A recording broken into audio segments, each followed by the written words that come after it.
Se você quiser abrir a sua Bíblia, Atos capítulo 4, verso 15, eu vou falar hoje sobre espiritualidade pública.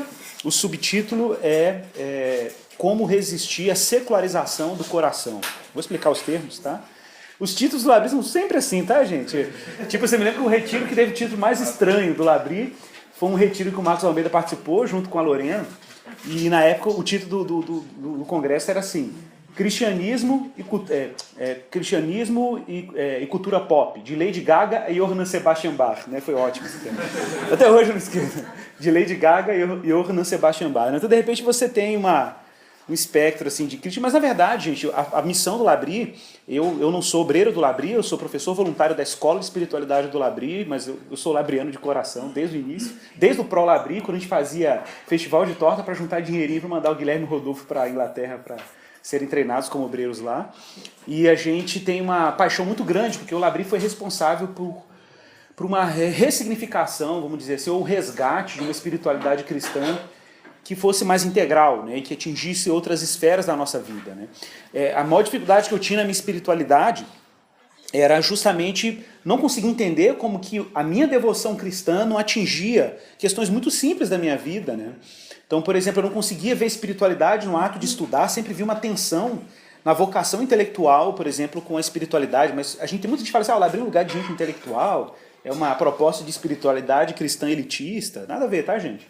Na verdade, o Labri é um ambiente onde você experimenta Cristo, experimenta a realidade cristã a partir de Jesus, de uma forma muito plena.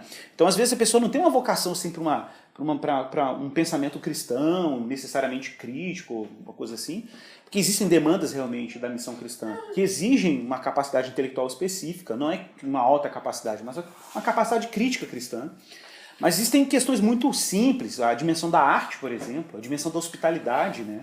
Como não lembrar da Edith Schaeffer, que era a esposa do Francis Schaeffer, que tinha esse dom da hospitalidade, de abrir a casa, acolher as pessoas. Né? Eu conto um exemplo muito legal da minha própria esposa, a Juliana. A Juliana foi profundamente transformada como mulher. Né? Eu vejo isso na sensibilidade que ela tem na criação do meu filho, a sensibilidade que ela tem na hora de fazer comida, coisa mais simples. Né? Para ela, aquilo é uma arte, é a forma que ela tem de expressar a glória de Deus. Né, na gastronomia, na dimensão estética, no modo como ela organiza o espaço da nossa casa, como ela organiza a liturgia da rotina do lar. Né? A rotina do lar tem uma dimensão litúrgica. E, de fato, as esposas são as grandes rainhas, né? Desculpe o feminismo, eu estou ultimamente andando meio tenso com algumas questões dentro do feminismo, não sou contra o feminismo, mas quem acompanha a internet tem visto as últimas polêmicas, na verdade com algumas metodologias feministas eu ando inquieto, mas enfim, né? E de repente você tem essa experiência mesmo, a experiência da riqueza cultural, litúrgica, a expressão, a beleza de educar o filho, de ver uma flor desabrochar, um passarinho cantar, e de repente Deus tem naquilo tudo, no modo como você organiza o seu espaço, né? E a gente precisa experimentar isso também como uma forma de espiritualidade, não restringir a espiritualidade cristã apenas à esfera privada. E é justamente esse que é o núcleo da nossa conversa hoje. Eu quero falar sobre secularização e como que uma espiritualidade cristã que tem implicações públicas, né, é uma forma de resistência a uma tentativa de tornar o nosso coração árido, secularizado. Não é? É ou não é? Opa! Então, Atos capítulo 4, verso 15, parece um texto que não tem nada a ver, mas vocês vão ver que tem um pouco a ver. E diz assim: E mandando sair do sinédrio, consultavam entre si, dizendo, o que faremos com estes homens? Pois, na verdade, é manifesto a todos os habitantes de Jerusalém que um sinal notório foi feito por eles, e não o podemos negar. Mas para que não haja maior divulgação entre o povo, ameacemo-los para não mais falarem neste nome, a quem quer que seja. Chamando-os, ordenaram-lhes que absolutamente não falassem nem ensinassem em o nome de Jesus. Mas Pedro e João lhes responderam, julgai se é justo diante de Deus ouvir-vos antes a vós outros do que a Deus. Pois nós não podemos deixar de falar das coisas que vimos e ouvimos. Depois, ameaçando-os mais ainda, os soltaram. E não tendo achado como os castigar por causa do povo, porque todos glorificavam a Deus pelo que acontecera. Ora, tinha mais de 40 anos aquele em quem se operara essa cura miraculosa. Uma vez soltos, procuraram os irmãos e lhes contaram quantas coisas lhes haviam dito os principais sacerdotes e os anciãos. Ouvindo isto, unânimes levantaram a voz a Deus e disseram: Tu, soberano Senhor, que fizeste o céu, a terra, o mar e tudo que neles há, que disseste por intermédio do Espírito Santo por boca de Davi, nosso pai, teu servo, por que se enfureceram os gentios e os povos imaginaram coisas vãs? Levantaram-se os reis da terra e as autoridades ajuntaram-se a uma contra o Senhor e contra o seu ungido. Porque verdadeiramente se ajuntaram nessa cidade contra teu santo servo Jesus, ao qual ungiste Herodes e Pôncio Pilatos com gentios e gente de Israel, para fazerem tudo que a tua mão e o teu propósito predeterminaram. Agora, Senhor, olha para as suas ameaças e concede aos teus servos que anunciem com toda a intrepidez a tua palavra, enquanto estendes a mão para fazer curas, sinais e prodígios por intermédio do nome do teu santo servo Jesus. Tendo eles orado, tremeu o lugar onde estavam reunidos e todos ficaram cheios do Espírito Santo e com intrepidez anunciavam a palavra de Deus. E da multidão dos que creram, era um só coração e uma só a alma. Ninguém considerava exclusivamente sua nenhuma das coisas que possuía. Tudo, porém, lhes era comum. E com grande poder os apóstolos davam testemunho da ressurreição do Senhor Jesus, e com eles havia abundante graça. Pessoal, só para contextualizar o texto de Atos, lembrando que o livro de Atos chama Atos dos Apóstolos, porque a preocupação do livro não é necessariamente comunicar uma doutrina, apesar de que elementos doutrinários estão presentes em toda a narrativa. A prioridade de Lucas, quando compôs Atos, era narrar as ações apostólicas, como os apóstolos operavam a partir do Evangelho. Eu costumo dizer que se as cartas de Paulo são uma grande fonte de teologia e de doutrina, Atos dos Apóstolos é uma grande demonstração dos efeitos dessa doutrina na igreja, como que a igreja operava a partir do Evangelho. O ato ou os atos apostólicos são expressões da doutrina apostólica. Então, se você quer saber como a doutrina apostólica, quais são os efeitos da doutrina apostólica, você olha para Atos dos Apóstolos, e você vai ver o desdobramento prático da doutrina apostólica, né? E de fato, ao longo de toda a obra, isso fica muito evidente. E quando nós pensamos em espiritualidade, nós estamos falando de uma dimensão prática da vida do cristão, né? Nós estamos falando da dimensão da nossa relação com Deus, da nossa relação com a vida e com as pessoas. De fato, se nós olharmos para esse texto e olharmos para o contexto dele, capítulo 3, né, principalmente capítulo 3, nós vamos lembrar que o capítulo 4, ele vem em resultado de um evento que aconteceu no capítulo 3, que foi a cura de um coxo na porta do templo de Jerusalém. Gente, Jerusalém estava lotada, era festa de peregrinação, um momento ali do período de Pentecostes. Os judeus tinham por mandamento divino, está lá em Deuteronômio 16:16, que 3 vezes no ano todo varão deveria aparecer perante o Senhor no lugar que ele escolheu, em 3 grandes celebrações: Páscoa, ou Pães Ázimos, né? Pentecostes, ou o dia da festa das semanas, e Tabernáculos, que era a última celebração do calendário dos judeus. Essas festas, gente, envolviam uma peregrinação em massa, judeus da diáspora, lembrando que nessa época a maioria dos judeus não moravam em Israel, moravam fora de Israel, né, no que a gente chama de diáspora ou dispersão judaica, mas eles tinham como uma obrigação religiosa irem a Jerusalém para celebrar essas 3 grandes celebrações. É claro que quando o judeu era pobre, não tinha condições de bancar 3 viagens anuais a Jerusalém, entre os judeus havia a tradição de pelo menos uma dessas celebrações ele ir. Mais ou menos como se fosse o Ramadã dos árabes, né, dos muçulmanos, que vão, pelo menos uma vez na vida, tem que ir a Meca, né, quase como um mandamento. Os judeus também tinham esse hábito, na verdade, anterior mesmo ao próprio Islã, e Jerusalém estava cheia. E os discípulos estavam em Jerusalém, depois de Pentecostes, e de repente você tem a cena dos discípulos chegando à porta do templo, vendo um coxo que há 40 anos sofria daquela enfermidade, e os discípulos dizem de forma explícita: nós não temos ouro nem prata, diante do pedido por uma esmola, e eles dizem: mas o que eu tenho nós te damos, levanta-te em nome de Jesus Cristo e anda. E o homem andou, e o texto bíblico diz que ele entra saltando dentro do templo, e as pessoas se maravilham diante daquela cena, e ele começa a glorificar a Deus. Imediatamente, a fama e a reputação dos discípulos corre dentro do templo, mais do que a reputação dos discípulos, corre no templo a reputação de um homem que até aquele momento as autoridades religiosas pensavam que tinham resolvido o problema. O nome de Jesus. As autoridades religiosas de Jerusalém, os membros do Sinédrio, os anciãos religiosos de Israel, as autoridades políticas e religiosas de Israel, achavam que já tinham resolvido o problema de Jesus. Ué, nós crucificamos e sepultamos Jesus. Como que pode, de novo, o nome de Jesus estar correndo entre a multidão, em particular, no Monte do Templo, em Jerusalém? Havia um problema ali de novo. Porque, peraí, a gente não tinha sido eficiente nesse trabalho? Como pode a fama de Jesus, como pode Jesus, que nós sepultamos, voltou, o que aconteceu? Ele voltou, está curando de novo doente em Jerusalém? Né? Na verdade, sim e não. Né? Sim e não, porque Jesus obviamente já tinha ressuscitado, já tinha subido aos céus, não, né, nesse sentido, e sim, porque Jesus está presente na igreja pelo poder do Espírito, dando sinais da sua ressurreição. Muita gente olha os milagres de Jesus meio como se fossem sinais ou demonstrações gratuitas de poder, né? Jesus quer dar beijinho no ombro dos seus opositores, né? Então ele vai lá e vou mostrar para vocês como eu sou poderoso. Ressuscita morto, né? E na verdade não é isso. Na verdade, os sinais miraculosos de Jesus são demonstrações antecipatórias do reino de Deus. Porque no reino de Deus os coxos vão andar, os cegos vão ver, né? Os mortos vão ressuscitar, o mal vai ser vencido definitivamente. Né? Então Jesus está fazendo o que quando ele faz curas e milagres? Está dando um sinal, uma demonstração visível, antecipatória do que o reino de Deus será. Então curar um doente significava, na missão apostólica, dizer para a morte, recua. Recua, morte. É isso que significa uma cura. Né? Os efeitos da morte no corpo daquele coxo recuaram diante do poder do Cristo ressuscitado na missão apostólica.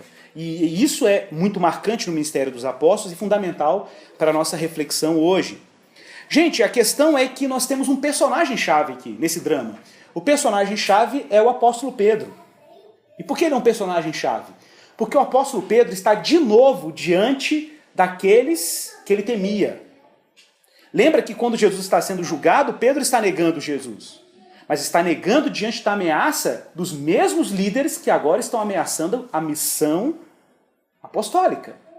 Mas que diferença brutal existe entre o Pedro, que vê Jesus sendo julgado ou perseguido pelas autoridades do Sinédrio, no primeiro ato bíblico, e como nós vemos um Pedro completamente diferente no segundo ato bíblico, diante do mesmo público, diante da mesma ameaça. O Pedro, lá de Jesus sendo crucificado, temia, fugia, negava, era vulnerável diante da pressão política. E agora o que nós temos aqui é um Pedro que está ousado.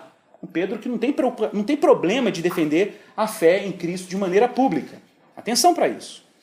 Irmãos, o texto já começa dizendo claro que os discípulos, no caso Pedro e João, eles estão diante do Sinédrio. O Sinédrio, para quem não sabe, era um tribunal religioso judaico composto de 72 sábios aproximadamente. A maioria era composto de membros ou eram saduceus ou membros do templo, do sistema do templo, sacerdotes. Você tinha representantes da classe farisaica também, zelotes. Então era uma estrutura religiosa plural que tinha a função de julgar questões religiosas. Claro que o Sinédrio tinha uma legitimidade política muito grande por causa do apoio do Império Romano. Havia uma negociação religiosa, em que o Império permitia o exercício jurídico religioso do Sinédrio, ao mesmo tempo que controlava o Sinédrio. Então o Sinédrio não podia ir muito longe. Pensa que quando Jesus foi crucificado, a coisa começa no Sinédrio, mas termina em Pilatos. Então tinha um procedimento jurídico acontecendo ali, em que chegou numa instância em que o Sinédrio não tinha autonomia de punir Jesus com a morte. Então eles levam o tema para instâncias maiores. Lembrando que sai dali do Sinédrio, vai para Herodes, depois de Herodes vai para Pilatos. Então existe ali uma ordem jurídica acontecendo. A questão é que Jesus está sendo julgado na cruz, atenção para isso, pelos poderes temporais. Quem está levando Jesus para a cruz, está ferindo Jesus, são os poderes temporais, são os poderes políticos instituídos naquela era. Então você tem autoridades judaicas, autoridades intermediárias entre o judaísmo e o Império Romano, que era Herodes, e você tem autoridades gentias, pagãs, como era o Império Romano.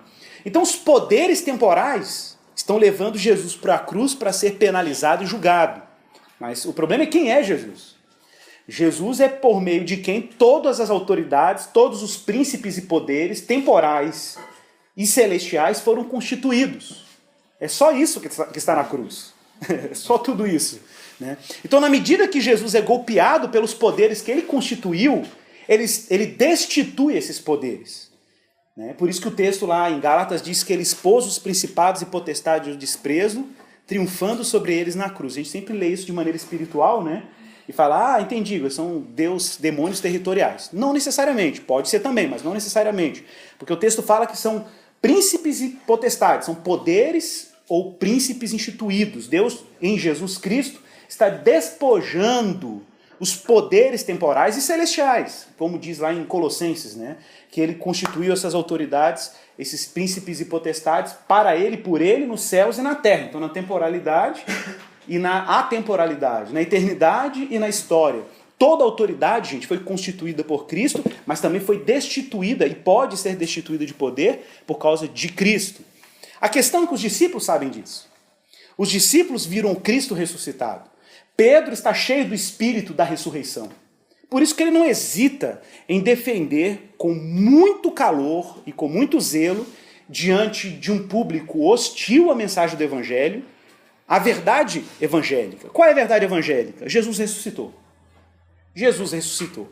Mas qual é o movimento das forças seculares? Atenção para isso. Qual é o movimento das forças políticas temporais que acham que são soberanas ou soberanos sobre a sociedade, sobre a vida das pessoas, sobre a cultura? A força é, vamos ameaçá-los. Viram aí no verso 15 e 16? Que faremos a estes homens? Pois, na verdade, é manifesto a todos os habitantes de Jerusalém que um sinal notório foi feito por eles. Atenção, os discípulos não estão encarando a missão apostólica como uma experiência de espiritualidade privada. Não é uma experiência privada. Os discípulos estão no poder e na força da ressurreição e a verdade precisa ser publicizada. Não pode ser uma experiência religiosa privada. Não sei quantos de vocês aqui são da época do Orkut, né? Quem poderia imaginar que a gente poderia falar isso um dia, né? Tem uma geração que nem sabe o que é isso mais. Incrível. Mas no Orkut você tinha lá, né? Religião. A pessoa colocava assim, né? Eu tenho uma espiritualidade independente de religião. A pessoa colocava assim, né? Isso é muito pós-moderno, né? Mas é assim mesmo. Na verdade, para muita gente, religião é uma experiência privada. Religião diz respeito a escolhas espirituais ou religiosas intimistas. Igual você, sei lá, você gosta de ler ficção científica, ou assistir filme de ficção científica, ou você gosta de comédia romântica, o outro é cristão, o outro é budista. Normal. No cardápio de consumo religioso, né, você pode escolher ser cristão, ou escolher ser muçulmano, ou escolher ser esotérico, ou escolher ser budista de boutique, como diz o Pondé, escolher o que você quiser. Na verdade, a religião é uma experiência íntima, privada, pessoal, e não diz respeito a nada da sua vida na esfera pública, por exemplo. Religião é uma questão de meditação pessoal, é onde você encontra alívio para as tensões internas. É quase uma experiência religioso-terapêutica, né? Em que você encontra em Jesus, ou o Deus que você serve, alguém que vai tirar a sua atenção. É quem vai te dar o barato depois de uma semana pesada, né? Então você vai para a igreja para ter um barato.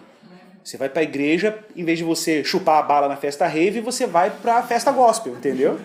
E lá você tum-ti para a glória de Jesus, amém? Para você não ser mundano. Aí você absorve aquela experiência religiosa como uma forma de alívio para as suas tensões internas. Afinal de contas, você precisa ter gás para segunda-feira, né? Você precisa estar estimulado, você precisa ter motivação. Então, aí o pastor vira um palestrante motivacional. E aí ele vai e fala que você tem que ser cabeça e não ser cauda, que você é vitorioso. E, cara, isso tudo te anima, te estimula. E você encara a segunda-feira de novo. Mas não é isso que os apóstolos estão experimentando. Gente, compare esse tipo de espiritualidade terapêutica, vou descrever lá daqui a pouco, com o que os apóstolos estão experimentando aqui. Para começar, os apóstolos estão engajados numa missão que diz pouco aos seus problemas pessoais. Os problemas dos apóstolos, gente, é de outro nível. Os dilemas, lutas e desejos apostólicos estão em outro andar, estão em outro nível. Os discípulos não estão acordando de manhã, eu estou com uma dor no dedo, irmão, ora por mim que eu estou com a dor no dedo. Esse não era um problema para os apóstolos. E agora por mim, porque o meu patrão está pegando pesado comigo na minha empresa. Isso não está no horizonte de preocupação apostólica. Os apóstolos têm problemas muito mais sofisticados para lidar.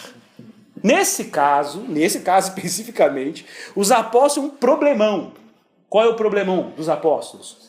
Uma ameaça político-religiosa que está tentando impedir o testemunho público de que Cristo ressuscitou. Então é um pouco mais complicado o problema dos apóstolos. E que eu não acho que seja só deles o problema. Nós vamos ver isso depois. Gente, a questão é que o Sinédrio está fazendo o quê? Tentando fazer o quê? Um controle, atenção, uma tentativa de controle para que a fé cristã não se tornasse pública. Quando eles dizem assim, não fala publicamente em nome de Jesus, vocês viram isso aí? Vocês viram isso aí no verso 18? Ordenaram-lhes que absolutamente não falassem nem ensinassem em nome de Jesus. Ou seja, você não pode falar e você não pode ensinar em nome dele. Agora, se você quer ficar com a sua fé aí, né, quietinha, no seu cantinho, não tem problema não. Pode ficar assim. Olha, atenção, é verdade que você não tem um sumo sacerdote apontando o dedo para você com uma espada e falando, cala a boca, você não te põe na prisão e na cadeia. É verdade. Mas você tem forças culturais que são tão ameaçadoras quanto, ou mais sutis até. Se você em algum momento se sentiu constrangido em tornar pública a sua fé, não importa, na universidade, na escola, no seu ambiente social, no seu ambiente familiar, atenção, você tem a espada sacerdotal apontada para você. Você tem uma força cultural e política que está tentando ameaçar a sua vocação em tornar pública a fé que você professa, em tornar público o Cristo ressuscitado. E essas forças culturais fazem com que você transforme o evangelho, que é um evangelho público, que é a resposta de Deus para a ordem do mundo, numa experiência terapêutica privada. Eu tenho uma espiritualidade independente de religião. É isso. No final das contas, é isso que está acontecendo.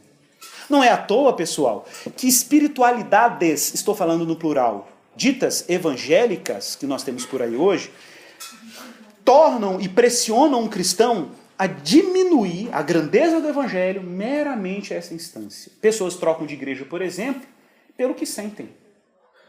Pelo que sentem. Só por isso. Ô Igor, eu fui numa igreja e eu me senti tão bem lá. Aí você fala, mas irmão, mas sentimento é um bom critério, afeto, a dimensão afetiva, é um bom critério para você escolher alguma coisa?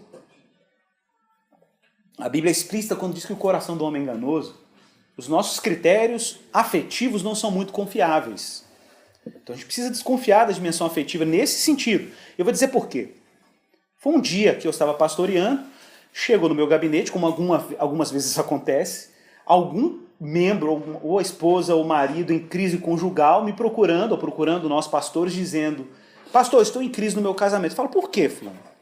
Eu acho que eu estou em crise porque eu não sinto mais nada pelo meu cônjuge. Eu não sinto mais nada pelo meu marido, ou não sinto mais nada pela minha esposa, pela minha mulher. E aí eu falo assim, mas quem te falou que os seus sentimentos são critério para você permanecer casado ou não?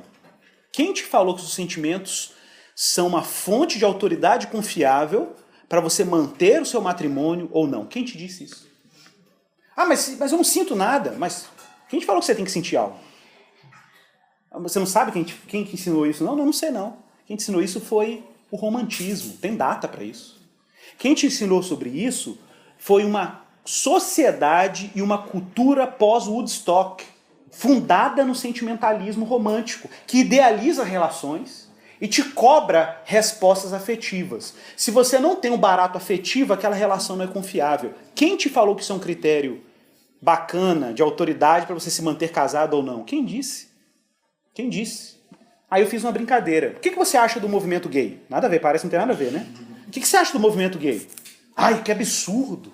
Mas por que é um absurdo? Não pode, porque Deus falou na palavra dele. É verdade. Então eu vou te citar um trecho aqui da cartilha da Associação Brasileira do Movimento LGBT. Na cartilha da Associação Brasileira do Movimento LGBT, definição de orientação sexual. Pega lá na cartilha e lê. Orientação sexual, 2 pontos. Orientação sexual é definido pelo que você sente. Ponto. Querido, você está usando o mesmo critério da ideologia LGBT para decidir se fica casado ou não. O critério sentimentalista. O critério sentimentalista. O que mantém um casamento não é a dimensão afetiva. O que mantém um casamento é o compromisso moral, que é outra instância. É outra instância. Mas observe como é que facilmente cristãos têm apontado para sua face a espada do sacerdote. Observe como é que facilmente cristãos secularizam o seu coração, adotam como critérios para a sua vida cristã, critérios que não são cristãos. Critérios secularizados. Batiza em nome do Pai, do Filho e do Espírito Santo, aquele sentimento, aquela percepção de mundo secular para dizer que é gospel e cristão, mas não tem nada de cristão.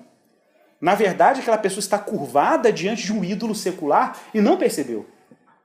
Ela está curvada de um Deus, diante de um Deus ou de um poder temporal e não percebeu. O coração já está cativo de outra imaginação. Eu gosto de uma expressão de um filósofo canadense, chama Charles Taylor. Ele escreveu um livro, tem em português, Uma Era Secular, em inglês tem a Secular Age. Ele fala que ele criou o conceito de imaginários sociais.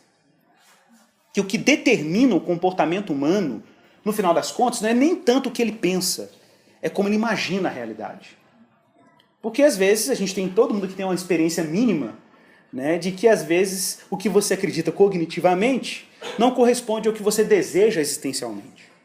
E por que existe essa disparidade? É porque, de fato, o que determina o comportamento humano no final das contas não é nem tanto a dimensão cognitiva, é como a gente se apaixona pela vida, como a gente imagina a realidade. E a imaginação tem um poder formativo muito grande, pessoal. Então, se você comprou o pacote de imaginar a vida de maneira romântica, é isso que vai ter peso formativo sobre você. Então, como nós devemos imaginar a realidade? Nós temos que ter uma outra narrativa para imaginar a realidade. Porque existem muitas narrativas por aí, né? Vou citar uma delas. Faça um estudo comparativo no YouTube. Veja, por exemplo, o comercial do Fiat 147 em 1979. Já fez essa experiência? Alguém já viu o comercial do Fiat 147 no YouTube? Só eu que vejo essas coisas malucas. Ô, gente, vai no YouTube e veja o comercial do Fiat 147.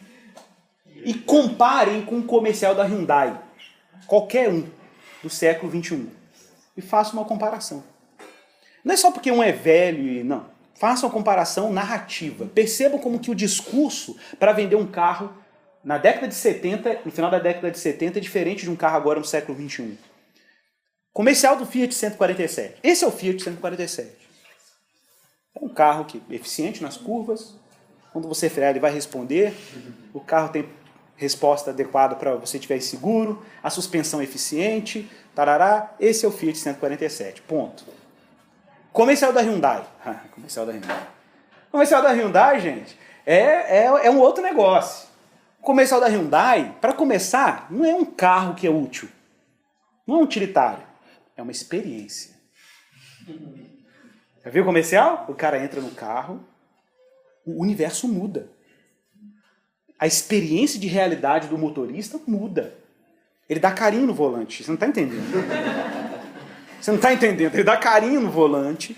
O teto solar vem aquela luz, assim, quase uma visão beatífica. Só falta música gregoriana no fundo. Já viu? Aquela visão beatífica, né? O sujeito experimenta um mundo diferente. O carro não é mais um carro, é uma doutrina da salvação. É uma soteriologia. Entendeu? É a doutrina da salvação. Né?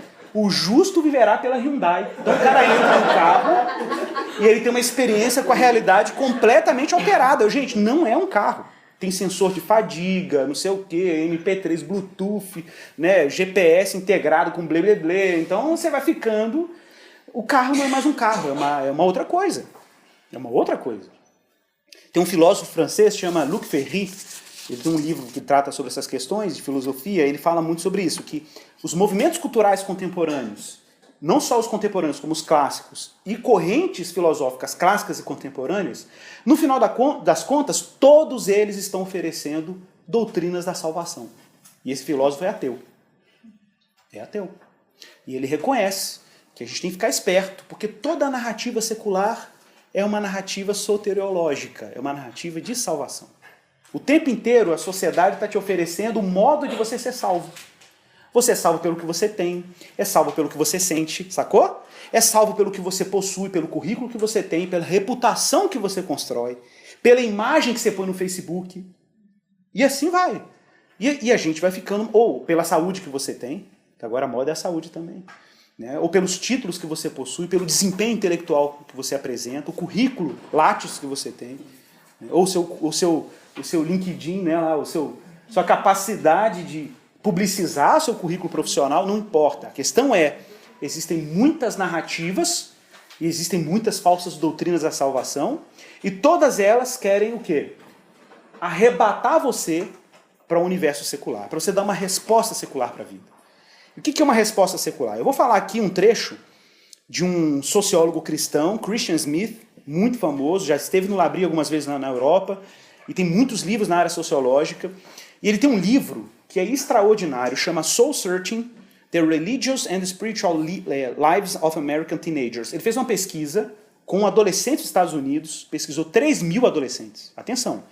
Para tentar identificar qual era a visão religiosa desses adolescentes. Como que eles percebiam Deus, o sagrado, o sentido da vida, se eles acreditavam em Deus ou como eles concebiam Deus. Nessa pesquisa que ele fez em vários lugares dos Estados Unidos, regiões diferentes, do Bible Belt até os lugares mais secularizados dos Estados Unidos, e ele percebeu o seguinte, olha que interessante. Basicamente, a resposta dos adolescentes sobre Deus resume-se em 5 pontos. Primeiro ponto, para esses adolescentes, todos eles, na maioria, ou a maioria deles, acreditavam que existia um Deus mesmo. Que esse Deus criou e organizou o mundo e ele fica observando como que a vida humana acontece. Isso foi um ponto forte, esse top 1 da posição desses adolescentes acerca de Deus. Ponto 2.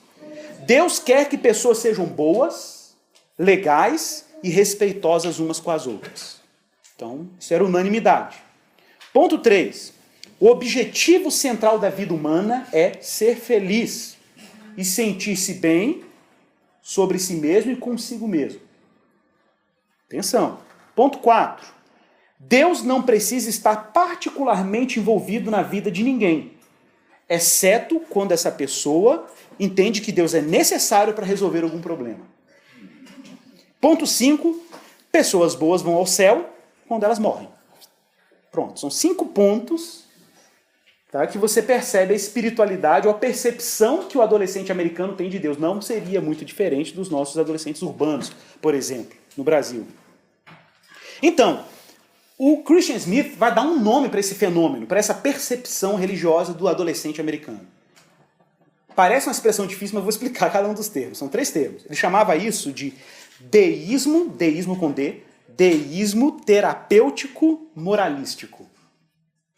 O que significa deísmo terapêutico moralístico? Baseado nesses 5 pontos, o que fica claro? Primeiro, que o adolescente americano tem uma relação deísta com Deus, não teísta com T. Significa ter uma relação deísta. Bom, se eles fossem teístas, eles reconheceriam que Deus não só criou o mundo, como é um Deus que está ativamente atuando no mundo e na criação e ativamente se relacionando com suas criaturas. De alguma forma, Deus está engajado no mundo que ele criou. Isso é o teísmo. É o que o cristão, em tese, deveria ser. O deísta não é necessariamente um ateu, em termos teóricos, mas é um ateu em termos práticos. Por que ele é um ateu em termos práticos? Porque o deísta pode até acreditar que existe um ser superior, ele acredita que Deus criou o mundo, mas que Deus não está necessariamente presente no mundo. É a velha analogia do relógio. Deus criou o mundo como um grande relógio, deu cordas, ele não precisa estar presente porque o relógio funciona sozinho. Então, eventualmente, você pode precisar de Deus quando for necessário para resolver algum pepino existencial. Aí você evoca ou invoca Deus, Senhor, eu estou passando um aperto aqui. Aí Deus vai tentar te ajudar. Ok, mas isso é um deísmo. Gente, uma experiência muito forte de deísmo, em termos práticos, é essa sensação de que a gente vive num mundo que Deus está ausente.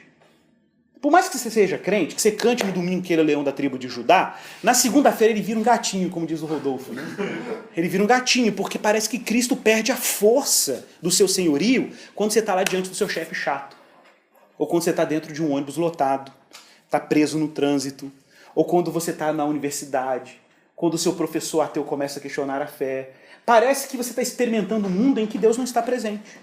Essa sensação, gente, de um mundo em que Deus está ausente é uma sensação secular, secularizada da realidade. Aí, mas tem como escapar disso? Então, O Charles Taylor, que é esse filósofo canadense, ele diz o seguinte, que o mundo secular é um mundo que experimenta a realidade dentro do que ele chamava de, em inglês, tá, gente? Immanent frame. É difícil traduzir isso em português, seria uma espécie de moldura ou caixa imanente. O que é isso? Como nós somos filhos da Revolução Francesa, frutos de uma revolução brutal, que afirmou a autonomia humana e a liberdade do indivíduo, nós não conseguimos mais, na nossa cultura, com muita facilidade, olhar para o mundo e perceber que o mundo está carregado de Deus. Pensa no homem medieval, que ele acordava de manhã, ele via o sol, glorificava a Deus pelo sol, ele via os passarinhos cantando, via que no evento da graça de Deus, um trovão, ele percebia aquilo, uma agência de Deus. Claro que havia muita superstição, é verdade, mas em contrapartida havia essa relação de encantamento com o mundo. Deus está presente na realidade. Com a introdução da Revolução Francesa, dos movimentos humanistas, do Renascimento, houve uma ruptura. E de repente você percebe um homem autônomo, que tem controle sobre o mundo, e o mundo se torna uma espécie de expressão da autonomia humana. A presença de Deus se torna dispensável. Como a presença de Deus se torna dispensável, e acaba se concentrando apenas na esfera da religião, da igreja, a dicotomia se torna óbvia. A separação radical entre a esfera religiosa e a esfera pública se torna óbvia. Na esfera pública é o meu trabalho, é o meu conhecimento, é a minha capacidade intelectual. Na minha esfera privada, na igreja ou na minha casa, eu oro o Pai Nosso, faço o sinal da cruz, evoco a presença de Deus e ali eu experimento a graça. Mas lá na natureza, quem manda é a natureza e a razão, a técnica. Lá eu que controlo, aqui Deus controla. Lá Deus tiver que controlar alguma coisa, vai ser eventualmente, porque eu vou orar e vou pedir ajuda ao santo, Deus, e ele vai intervir a meu favor. Igor, mas você está me descrevendo, desculpe meu irmão, mas essa é a descrição de um cristão secularizado. Secularizado. O coração já é deísta. Você confessa a Cristo, mas na esfera concreta da sua vida, Cristo não tem nenhuma relação. O modo como você lida com a vida, ou vai pela narrativa sentimentalista, ou vai pela narrativa materialista, capitalista, ou vai pela narrativa na narrativa estética, narrativa do poder, a narrativa das sensações, e por aí vai. Tem várias narrativas. Você comprou a Hyundai. Você comprou um Hyundai. Entendeu? Gente, claro que não estou falando de um carro, se tiver o carro da Hyundai, fique tranquilo. Mas você entendeu o que eu quis dizer? Você entrou numa experiência secular com a realidade. Você não está olhando para a realidade interfaceado pelo Cristo ressuscitado, igual os apóstolos. Ao contrário, a pressão das forças políticas e culturais foram tão grandes que você não consegue olhar para o mundo e tratar o mundo, a sua experiência com a vida, como um mundo permeado pela graça de Deus. Por isso que o Charles Taylor dizia, immanent frame. Por que é imanente?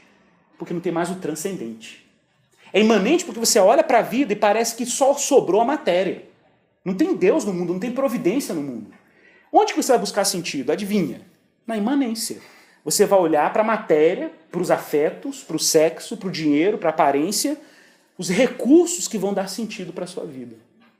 Então é uma moldura imanente. O Taylor fala o seguinte, então como que um cristão pode viver como cristão num mundo que você já nasce nesse mundo, que as pessoas operam nele de maneira secularizada?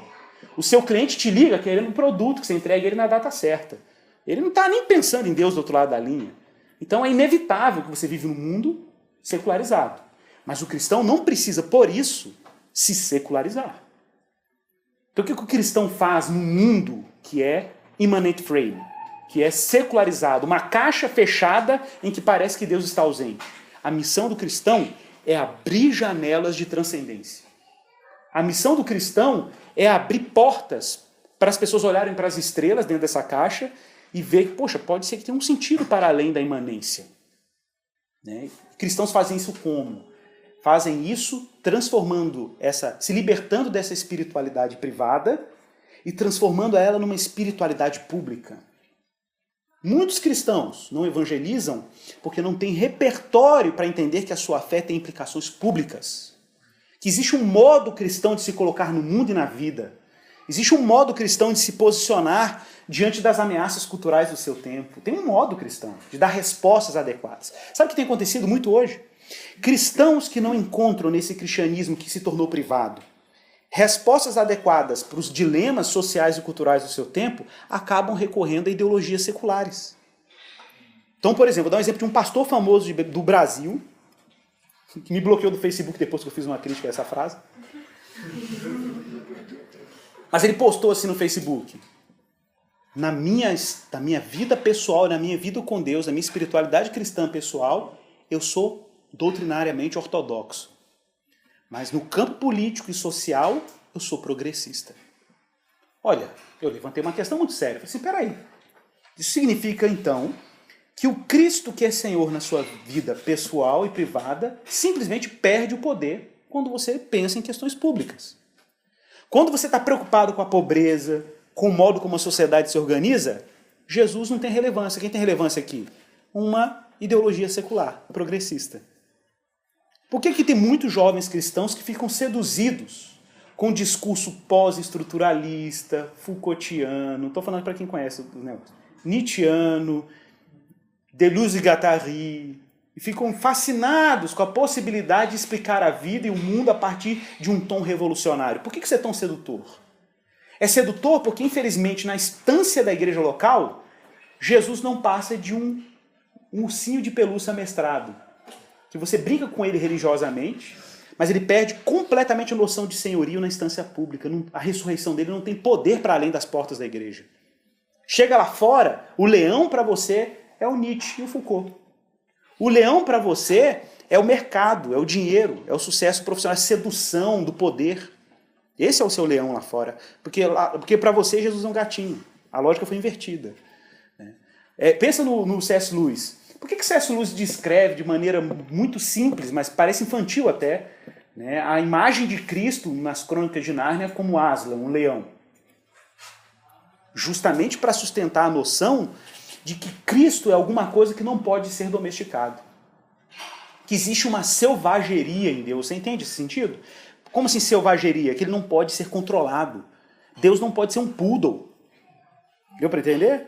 Tem um poodle por aí, né? Ele não pode ser um poodle, né? Tá lá dormindo lá. Ele não pode, Jesus não pode ser assim. Olha lá, dando carinho, domesticado, com a moleza. Misericórdia. Mas não é? Tem gente que acha que Jesus tem que ser assim, ó. Tem gente que faz música assim, né? Jesusinho, querido, fofinho. Não é? Não tem esse negócio assim meio poodle? Jesus poodle? Cruz de pelúcia? Cruz de pelúcia? Não tem? Pois é, não dá. Vocês lembram daquela cena final? Para quem já leu o livro, até no filme tem a cena. O Aslan está lá andando na praia, né? E aí, de repente o Aslan some. Ele fala, ele é assim mesmo. Ele vem quando ele quer, some quando ele quer. Ninguém controla ele, não. Olha, eu vou citar um trecho aqui de um filósofo judeu, chama Martin Buber. Alguns conhecem ele, famoso pelo Eu e Tu e outras obras. O Martin Buber dizia o seguinte, no livro dele, acho que é do Diálogo do Dialógico. Ele dizia assim, conversão. Conversão não é simplesmente tirar o Deus falso e colocar o Deus verdadeiro no lugar. Isso não é suficiente. Conversão não pode ser só isso. Simplesmente uma troca de deuses. Você tira o preto velho, o Exu Caveira, e o Buda, e o Alá, e põe Jesus no lugar, e está tudo certo. Não é suficiente numa conversão tirar o Deus falso e colocar o Deus verdadeiro no lugar. Por que isso não é suficiente? Não é suficiente fazer essa troca, e isso não é conversão, no sentido literal, se o modo como você se relaciona com o Deus verdadeiro é do mesmo jeito que você se relacionava com o Deus falso. Então não basta mudar o Deus, tem que mudar a relação. Tem que mudar a relação. Como é que você se relacionava com um falso Deus, com o ídolo? Você instrumentalizava o ídolo. Você usava o ídolo para ele se conformar à imagem e semelhança das suas expectativas. É o poodle. É o Deus amestrado. Sacou? É o Deus amestrado. É o Deus que você controla, você supervisiona. É um Deus que não pode te desagradar. O problema é quando você faz isso e chama isso de Jesus. Aí é pesado. Porque você projeta em Jesus simplesmente as suas afeições. Um dia Jesus vai sumir igual o Aslan some. Um dia Jesus vai aparecer igual o Aslan aparecia. Um dia, né? Lembra da Lúcia perguntando para o Aslan, vem cá, mas você come pessoas? E a gente espera uma resposta fofinha, né? Politicamente correta. Não, claro que não, eu sou só um leão. Não, ele fala, de vez em quando eu como mesmo. É isso mesmo. De vez em quando ele come mesmo. Ele fala ainda no livro, né? E às vezes até criancinhas. Entendeu? Aí você fala, e o que chocante? Claro que é chocante. Porque se não fosse chocante, ele ia ser simplesmente projeção das suas afeições. Ele tem que te chocar. Jesus tem que te surpreender. Jesus tem que ser alguma coisa que não é simplesmente uma projeção. Ele tem que chocar os nossos afetos, chocar as nossas expectativas, porque para ser Deus tem que ser assim. Para ser Deus ele tem que me surpreender. Se ele não me surpreende, se ele é simplesmente o que eu já esperava, como nós vimos aqui os adolescentes, né? Deus não precisa particularmente estar envolvido na vida de ninguém, ele só aparece quando eu preciso dele. Gente, Poodle, mas não é Aslan. Tá claro? Poodle, mas não é Aslan. Não funciona. Não funciona. Por isso que é terapêutica. Porque não passa de uma religião que vai satisfazer as suas tensões. Você está sentindo uma dor, você quer aliviar a dor. Eu costumo dizer que a gente vive numa era anestésica. A nossa geração é a geração anestésica. É a geração que tem pouca tolerância à dor e ao desconforto. Nunca nós estivemos diante de uma geração tão frágil, por exemplo, diante de um evento que exija dos cristãos martírio, por exemplo. Imagine se a nossa geração aguentaria o que Bonhoeffer, por exemplo, aguentou. Pouco provável. Nós teríamos cristãos negando a Jesus em massa. Porque é uma geração terapêutica. Geração que não suporta a mínima privação material. Já começa a questionar, Deus, onde estás? Que isso? Como assim Deus, onde estás, meu filho? Você só bateu o carro. Onde estava Jesus quando batia o carro? Que pobreza! Pobreza! Mas é por que pobreza? Espiritualidade privada, Jesus fofinho, deísmo terapêutico. Faz essas coisas. Faz essas coisas. E o pior, quando não é moralístico. O que é moralístico? Um cristianismo fundado no seu comportamento moral. O seu acesso a Deus e à eternidade dependem da sua performance moral. Que pobreza! Se você for politicamente correto, não fazer mal a ninguém, não criticar ninguém, você está feito, você vai morar no céu. Se você não perturbar a vida de ninguém, se você não trazer nenhum tipo de desconforto para ninguém, está resolvido, a sua entrada no céu está garantida. Ou seja, aquele cristianismo que o evangelho, que é o quê? Uma boa nova, não é isso? Como diz o Keller, né? É um evangelho que era para ser uma boa nova, se tornou um bom conselho. E tem muita gente transformando o evangelho em bom conselho. Transformando boa nova em bom conselho. O que mais tem é livro. 10 passos para chegar não sei aonde. 15 chaves para alcançar a vitória. 3 degraus para você ser um crente iluminado. E vai embora. Porque as pessoas estão vendendo metodologia. Bom conselho. Mas não é a boa nova. Porque a boa nova não diz respeito sobre o que você tem que fazer. A boa nova diz respeito ao que Cristo fez. Isso tem uma diferença brutal. Então tem um monte de gente vivendo o cristianismo raso e não sabe por quê. Ele até quer viver Jesus de verdade, ele até quer viver evangelho de verdade, o coração dele tem alguma coisa gritando ali, que é possível viver Cristo de forma autêntica, mas ele ainda está preso a um deísmo terapêutico moralístico. Está nesse labirinto aí. E se ele não tiver um choque de realidade com a boa nova do que Jesus fez, ele vai continuar no labirinto. Vai viver nesse mimimi sentimentalista eternamente. Eternamente. Porque não sofreu um choque de realidade com Cristo ressuscitado. Falta um choque de realidade. Literalmente. Falta olhar para o Cristo ressuscitado e falar, ele é o real. E é o fundamento de toda realidade. Voltando para o texto apostólico. Olha como isso é prático na vida dos apóstolos. Observe. Primeira coisa, o evangelho está sofrendo uma ameaça. Do verso 15 ao verso 18. Qual é a resposta da igreja? Não aceita intimidação. Os apóstolos não aceitam intimidação. Já respondem na hora. Não podemos, verso 20, não podemos deixar de falar das coisas que vimos e ouvimos. Não pressione a minha fé, porque a gente não vai dar conta de ficar caladinho diante do evento ressurreição. Jesus venceu a morte, como é que eu vou me calar diante disso? Deus está fazendo um mundo completamente novo a partir do Cristo ressuscitado. Eu vou me silenciar? Jamais. Nós não podemos deixar de falar das coisas que vimos e ouvimos. Ameaçaram um pouquinho, não deixaram preso por causa da multidão, soltaram os discípulos. Qual foi a reação imediata dos discípulos? Correu para a igreja, chegou junto dos irmãos e falaram, irmãos, vamos orar. Vamos orar. E é louco, né? Porque em nenhum momento a oração dos apóstolos é: Senhor, nos livre do sofrimento da perseguição. Isso não existe, eles não querem terapia. Os discípulos não querem terapia, os apóstolos não querem religião de boteco. Os apóstolos querem poder para dar testemunho do evangelho, apesar das perseguições. A oração dos discípulos é que eles sejam cheios do Espírito para darem testemunho público do evangelho do Cristo ressuscitado. Olha que coisa extraordinária. Não sei se você percebeu, a estrutura do texto é muito interessante, da oração é muito interessante. Para começar, a oração da igreja é uma oração comunitária. A oração já detona com o individualismo. E tem muito crente se relacionando com Cristo de forma individualista, pietista ao extremo. Jesus não passa de uma experiência, de novo, privada. Qual é a resposta da igreja primitiva ao individualismo secular? Oração comunitária, vida comunitária. Então, meu irmão, a melhor resposta que você tem que dar para essa espiritualidade capenga que eu e você nós temos, não é fugir da igreja, é voltar para ela.